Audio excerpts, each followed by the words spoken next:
ممتاز. في الصورة، وقدم المطلوب منه وربما أكثر. طيب، غدا بإذن الله تعالى متابعينا الكرام تستكمل مباريات الجولة الثانية من دوري زين السعودي للمحترفين بلقاء واحد يجمع النصر والوحدة.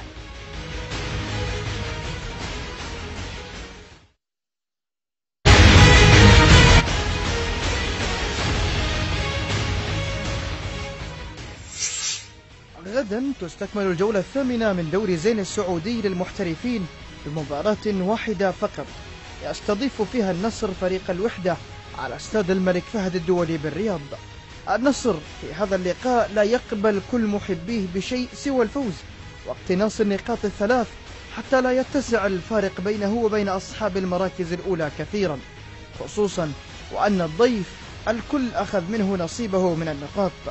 ولعل الخبر السعيد الذي ينتظره عشاق النصر في هذا اللقاء هو مشاركة حسني عبد رب من جديد بعد أن غيبته الإصابة.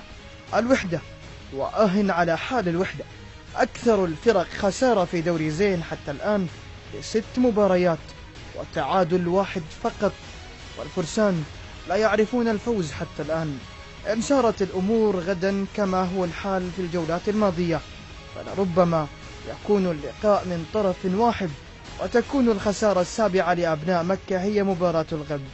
فهل من تغيير ستشهده مباراة الغد؟ غدا سنعرف. أسفر الخثعمي، الحدث.